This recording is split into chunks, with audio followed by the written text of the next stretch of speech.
Lo más importante, vamos a tener puesta nuestra mirada en Dios.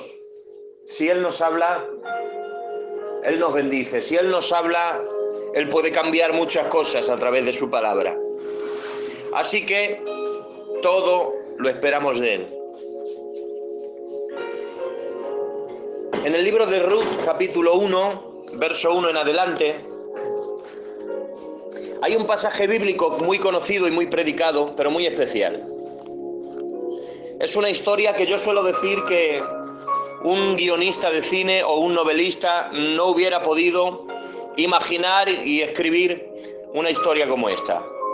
Tan emocionante, tan apasionante, tan tremenda. Y la palabra del Señor dice así: Aconteció en los días que gobernaban los jueces que hubo hambre en la tierra. Y un varón de Belén de Judá fue a morar en los campos de Moab, él, su mujer y 2 hijos suyos. Y el nombre de aquel varón era Elimelech, y el de su mujer Noemí. Y los nombres de sus hijos eran Malón y Kelión, efrateos de Belén de Judá. Llegaron pues a los campos de Moab y se quedaron allí. Cortamos aquí la lectura y te invito a hacer una consideración del cuadro que nos empieza contando la palabra del Señor. Nos empieza hablando de una situación que afectaba a toda la nación donde vivían. Dice: hubo hambre en la tierra. El pasaje, el libro empieza con una crisis. Y dentro de esa crisis hay algo que hace una familia. Dice: un varón de Belén de Judá fue a morar a los campos de Moab. Hizo aquella labor del emigrante que sale a buscar el pan. Aparentemente puede parecer un paso inteligente, valiente y bien hecho.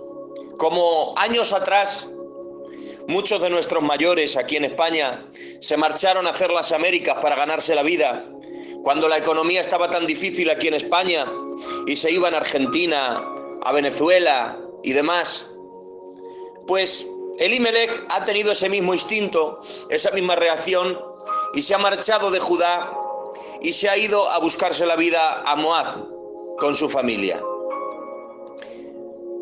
Pero en este caso es diferente lo que ha hecho este hombre. ¿Por qué? Porque sobre la tierra de España no hay bíblicamente una promesa de bendición. En el país como tal, en el que Dios haya dicho que bendeciría España. En cambio, en tierra de Judá, vemos que el Señor le dijo a su amigo Abraham: a tu descendencia daré esta tierra, te bendeciré, serás bendición. Había una promesa de bendición sobre la descendencia de Abraham, que era allí en esa tierra donde serían bendecidos, porque era la tierra que Dios había escogido y que Dios le había dado a Abraham. Por tanto, se van de la tierra de bendición porque están en un momento de crisis. Así empieza el libro de Ruth, así empieza esta historia. Con una familia que se marcha de la tierra de la bendición a una tierra extranjera buscando sustento en los tiempos de crisis. Pero creo que no hay que buscar en otro lugar lo que el Señor nos puede dar ahí donde estamos. De modo que la historia empieza con una decisión cuestionable. Hubo alguien que tomó una decisión que no era acertada. Y hoy comienzo esta palabra diciéndole a todo el que me oye: hermano y hermana, hombre y mujer de Dios que me escuchas, por el bien de tu vida, por el bien de tu casa, por el bien de tu alma, no tomes decisiones sin contar con Dios. No tomes decisiones sin saber que Dios va delante. No tomes decisiones sin primero rendirlas a los pies del Señor y decirle: Señor, quiero que tú seas el que está al control. La palabra del Señor dice: encomienda a Jehová tus obras y tus pensamientos serán afirmados. Encomienda al Señor tus caminos y Él enderezará tus veredas. Dice la palabra del Señor: Fíate de Jehová de todo tu corazón y no te apoyes en tu propia prudencia. Reconócelo en todos tus caminos, dice Proverbios, y Él enderezará tus veredas. Y dice, escuchen esto, no seas sabio en tu propia opinión. Teme a Jehová y apártate del mal. Oh, gloria a Dios. Hay momentos donde tu inteligencia te puede decir una cosa, tu lógica te puede decir una cosa, la situación te puede decir una cosa, pero quizá Dios aparece diciéndote otra. Y en esos momentos yo te pregunto, ¿a quién vas a escuchar? ¿A quién vas a seguir? ¿A quién vas a hacer caso? Hoy te digo, cierra tus oídos a todo consejo que no venga de Dios. Amén. Cierra tus ojos a toda realidad que no concuerde con la realidad de la palabra de Dios. Pon toda decisión a los pies de la cruz y dile, en todas mis decisiones, quiero que tú seas el Señor. De modo que la historia empieza con una decisión cuestionable. Se han marchado a los campos de Moab. Y una vez que se han ido, dice la palabra del Señor, y murió Elimelech, marido de Noemí. Y quedó ella con sus 2 hijos. Los 2 hijos se han casado en Moab con mujeres moabitas. Habitaron allí unos 10 años, pero ahora cuando pasan los años, ahora viene el capítulo más negro y más triste en la vida de Noemí que jamás una mujer puede imaginar. Después que han viudado de su marido y solo le quedan sus 2 hijos, la Biblia dice que también muere su hijico el mayor y muere su hijico el pequeño. Los ha perdido a los 3 y dice, y ha quedado desamparada de sus hijos y de su marido. La realidad es tremendamente dolorosa. La vida de Noemí ha entrado en un periodo de soledad y para colmo en ese tiempo de soledad, de pérdida y de dolor, lo está viviendo lejos del resto de su familia, lejos del resto del pueblo. Lo está viviendo en los campos de Moab, porque en su día la sacaron de su tierra, en su día la sacaron de Belén sin contar con Dios. Ahora viene el momento de soledad, viene el momento de dolor, viene el momento de luto triple en su vida. Y está allí sola con sus 2 nueras, no tiene más nadie. Y en un momento de tanto dolor hay una palabra que me llega al corazón y me hace mucho bien. Y dice, entonces salió del lugar donde había estado y con ella sus 2 nueras y comenzaron a caminar para volverse a la tierra de Judá. Ojo, hermanos míos, lo ha perdido todo. El luto y el dolor ha caído sobre ella, pero dice, se levantó para volver a la tierra de Judá. Y es que nunca es tarde para volverse de un error y volver a encaminarte en el propósito de Dios. Oh, yo siento a Dios en esta mañana. La mujer no estaba tan dolorida, tan herida y tan hundida como para no rectificar. Me hace bien que Noemí no dijo, no, si es que ya lo he perdido todo, ya que más da, el dolor es demasiado, ya para qué quiero volver. No, el sentido de judía se levantó en ella. Y como ella sabía que Dios la quería en Judá, ella se levantó para solucionar el error de su marido en el tiempo pasado. Y dijo, si hemos vivido como 10 años o más fuera de nuestra tierra, quiero aunque sea morir en la tierra que Dios me dio. Porque nunca es tarde para obedecer a Dios. Nunca es demasiado tarde para volverse a su propósito. Nunca se está demasiado herido como para volver el oído a Dios y decirle, Señor, todo este tiempo he estado distraído, he estado descarriado, he estado perdido, pero quiero volver. Todo este tiempo quizá he estado metido en el materialismo, en mis propios sueños, en mis propios proyectos, inmerso en mis pensamientos. He estado falto de consagración a ti, pero quiero volver. Aleluya. Quizá no te has apartado del Señor y te has ido al mundo, pero quizá hay gente esta mañana que se siente como Noemí y como su casa, lejos de aquel lugar donde un día Dios le puso. Quizá no te has ido al mundo, pero sientes que tu vida se ha desconectado de ese propósito divino. Pues hoy te digo, esta es una mañana perfecta para rendirte a Dios otra vez y decirle, Señor, quiero volver.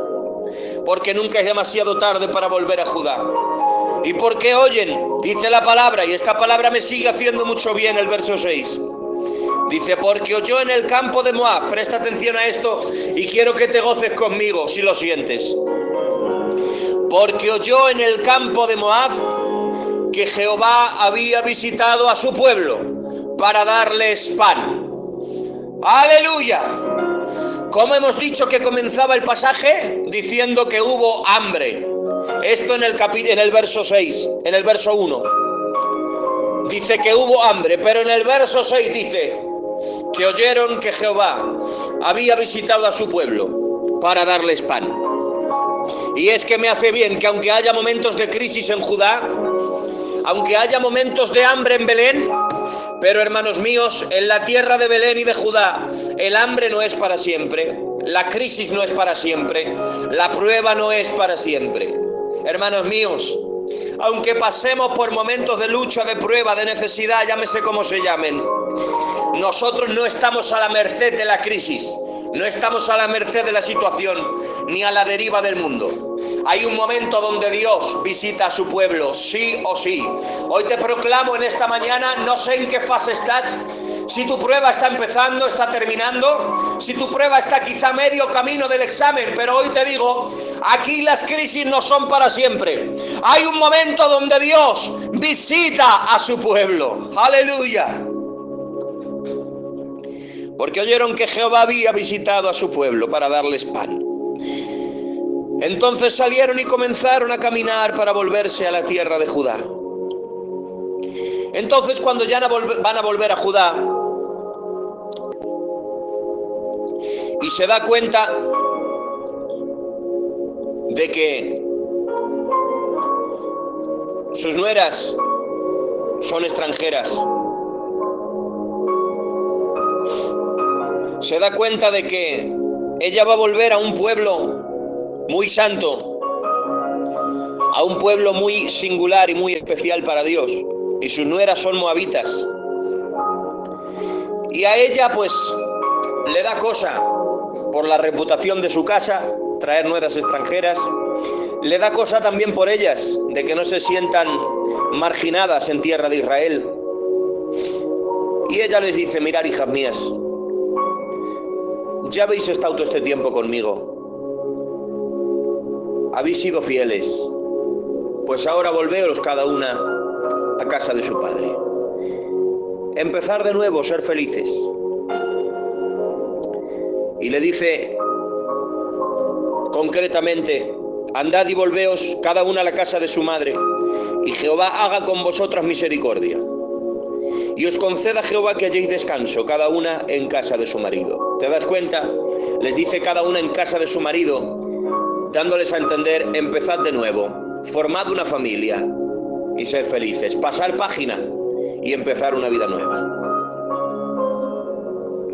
Hermanos, ahí ya legalmente su suegra las ha liberado de todo compromiso. Han quedado completamente libres de ese compromiso, de esa alianza. Sus maridos han partido y su suegra les ha dado total libertad. Entonces Orfa, llorando, abraza a su suegra, la besa y se marcha, tomando esa libertad que ella le había dado. Y tengo que aclarar, Orfa no hizo ningún mal. Orfa no merece ser criticada porque ella no rompió ningún pacto. Ella se abrazó a la fidelidad de su marido en vida, después a la viudez de su marido durante un tiempo, y no empezó de nuevo hasta que su suegra la liberó del compromiso. Por delante tiene una tierra desconocida, entonces se vuelve a la casa de sus padres. Pero cuando Noemí se vuelve para abrazar a Ruth y despedirse de ella, quiero que te imagines el cuadro conmigo. Ruth se ha quedado clavada en el sitio, no da ni un paso para atrás, ni la da un segundo abrazo ni nada, se queda donde está diciéndola que no, tía, que no me voy. Y Noemí le dice, pero por favor, que ya no te espera nada conmigo, no tengo nada que ofrecerte. Márchate, por favor, sé feliz, empieza de nuevo, sé libre de este compromiso, que ya has cumplido suficiente. Entonces Ruth abre su boca y le dice, no me pidas que te deje, porque donde tú vivas yo viviré, donde tú mueras moriré yo, tu pueblo será mi pueblo. Ay, Padre, lo que está diciendo Ruth es demasiado atrevido. Ella no pertenece al pueblo de Dios. Y siendo extranjera le dice, no solo que va a vivir con ella, le dice, tu pueblo será mi pueblo. Le está diciendo, yo me hago judía también contigo. Se supone que no tiene derecho, nacionalidad, no tiene sangre, no tiene genética de judía, pero dice, tu pueblo será mi pueblo. Pero después de esto dice una última frase. Después de esto dice una última frase que es la que ya rompe con todos los límites que ella vivía y es la que marca un precedente en su tiempo y más allá de su tiempo. Le dice, y tu Dios será mi Dios. ¿Cómo es posible que una mujer gentil diga, tu Dios será mi Dios? Si bíblicamente el apóstol Pablo enseña,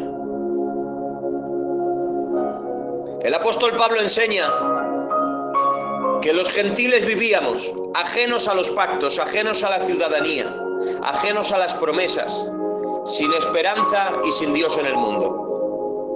Y alguien que se supone que tiene que vivir sin esperanza y sin Dios en el mundo, habla una palabra de fe, se levanta por encima de la dispensación en la que vive y dice, tu Dios será mi Dios. Cuando Dios del cielo ha escuchado eso, me imagino cómo ha conmovido el corazón del Padre. Ver un gentil que se salta el lugar donde vive la dispensación donde está, pega un salto a la gracia sin vivir todavía en ella. Y ahora Dios dice, mira, ella ha dicho que yo seré su Dios, por tanto, la recibo. El Dios que hasta ahí solo se había revelado como el Dios de Abraham, de Isaac y de Jacob, ahora también se revela como el Dios de una moabita, que se humilla ante su presencia y dice, tu Dios será mi Dios. Y Dios dice desde el cielo, amén. Ruth, yo voy a ser tu Dios. Y desde la ley pega un salto a la gracia, en un tiempo en el que se supone que no le pertenecía. ¿Por qué? Porque hay algo que Dios ha visto. Y quiero en estos últimos minutos condensar esta palabra aquí. Lo que Dios ha visto ha sido un corazón fiel, que se ha comprometido en esa alianza de amor que un día hizo en su juventud y ha dicho, no solo estoy para acompañarte cuando las cosas iban bien, no solo estoy para acompañarte cuando hay abundancia, no solo estoy para acompañarte cuando la casa estaba al completo. Ahora que te has quedado sola, que no tienes a nadie y que vuelves para morir en tu tierra en soledad y en ancianidad, hoy yo te digo que voy a vivir contigo, que voy a morir contigo, que tu pueblo será mi pueblo y que tu Dios será mi Dios. Cualquiera la diría, Ruth, no seas tonta, que ya no estás obligada, que aún eres joven y tienes vida por delante. Y ella diría, yo no me comprometo por obligación, yo no necesito amenaza, no necesito disciplina, tampoco necesito ofertas, yo me muevo por amor. Y hoy pregunto, ¿cuál es la fuente de tu compromiso? Nos comprometemos por temor, nos comprometemos por obligación, por la presión de un momento, por mantener la reputación, o asumiremos el compromiso como el de Ruth, el compromiso de la segunda milla, aquel que empieza cuando la obligación termina. Porque no se olviden que el compromiso por amor empieza cuando la obligación termina. Uno no sabe si verdaderamente hay amor hasta que no está libre de las obligaciones y hace las cosas porque las siente de verdad, porque el amor le mueve a ello. El amor es sufrido, es benigno, todo lo soporta, todo lo espera. ¡Aleluya! ¡Qué calidad de amor el que había en el corazón de esta mujer! Cuando ha sido liberada de toda obligación, se abraza a ella y le dice: yo me quedo contigo. Hoy te pregunto, ¿hasta qué punto quieres caminar con Jesús? ¿Hasta qué punto quieres vivir un compromiso fiel con Él? Pues la palabra del Señor dice que ante ese compromiso no ha tenido por más que aceptarla y decirla: pues vente conmigo. Se ha ido con ella a su tierra, lo han perdido todo. Necesitan un redentor que les devuelva las tierras que eran de su marido, que se perdieron. Y la palabra del Señor dice que lo que ha hecho Ruth al llegar allí es ponerse a trabajar recogiendo manojos de trigo en la era de Boz. Y según están todos los segadores trabajando, ella va detrás viendo algún manojo que se queda ahí libre, sin segar, algún puñado de trigo que se queda sin segar, y lo va recogiendo. Y dejan un poco allí, lo recoge, y dejan otro poco allí, lo recoge. Y ha pasado todo el día encorvada, recogiendo manojos y cogiendo pesos, trabajando como un hombre siendo una mujer, porque ha entendido que tiene que luchar por el presente y el futuro que ella ama. Y la palabra del Señor dice que una vez que ella está trabajando, cuando menos lo espera, aparece el dueño de la viña, aparece el dueño del campo, aparece el campo lleno de ese trigo y el dueño de ese campo de trigo en medio, y le dice: he sabido todo lo que has hecho. Escucha esto. Quizá Ruth se cree que nadie sabe lo que ha hecho, el compromiso que ha hecho. Ella simplemente está trabajando. Y dice la palabra del Señor que la interrumpe en su trabajo y aparece el jefe y la dice: Ruth, he sabido todo lo que has hecho, cómo has dejado tu tierra, la casa de tus padres, y has dejado tus dioses para venir con tu suegra a vivir aquí. Jehová el Señor tenga de ti misericordia. Oh, aleluya. El Dios bajo cuyas alas has venido a refugiarte. Le dice: dame ese manto que traes encima. Ella le da el manto, y el manto que Ruth traía vacío, Boz se lo devuelve lleno. Porque a Dios hay que ir como uno está. Y cuando tú vas y le muestras tu vacío con sinceridad, Él dice: dame tu manto vacío. Y lo que tú le das vacío, Él te lo devuelve lleno. Pedro le dio la barca vacía y el Señor se la devolvió llena. No hay nada que le des a Dios que Él no lo llene de su gloria. Y la palabra del Señor dice que necesitando un redentor, la palabra de Dios dice que el primer redentor no lo ha hecho. Entonces se necesita el segundo. El segundo redentor, pariente más cercano, resulta ser Boz, el dueño del campo. Se casa con Ruth.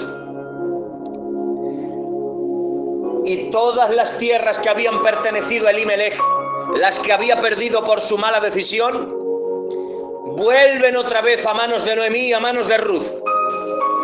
Porque en Dios nada se pierde para siempre. En Dios nada se pierde para siempre, todo puede ser recuperado cuando uno vuelve a la presencia de Dios. De modo que donde teníamos una mujer que se había quedado sin nada y una gentil moabita que no tenía cabida en el pueblo de Dios, así llegaban a Belén.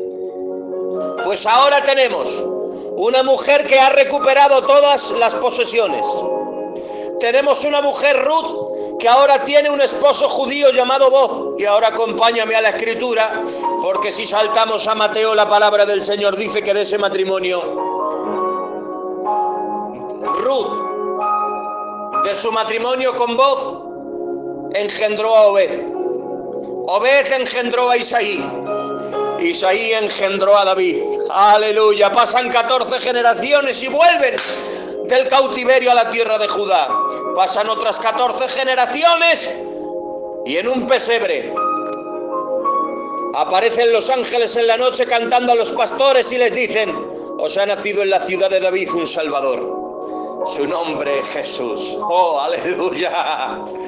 Hermanos míos, de una mujer sin futuro y una nuera extranjera que no tenía acceso a Israel, Dios levanta a una mujer llena de propiedades, de riqueza, con un futuro recuperado, y el matrimonio de una gentil hecha judía, a la que Dios ha dicho: no solo te dejo entrar al pueblo de Israel, te voy a dejar entrar a la genealogía del Salvador, a la ascendencia del Mesías, a la familia del Rey de Reyes y Señor de Señores. Todo eso lo hizo Dios a partir de dos mujeres que se supone que ni tenían nada que hacer. Hoy te digo, hermano mío, hermana mía, no sé cómo está el presente, pero tu vida tiene futuro, tu casa tiene futuro, tu familia tiene futuro, porque no estás en las manos del azar, estás en las manos de Dios.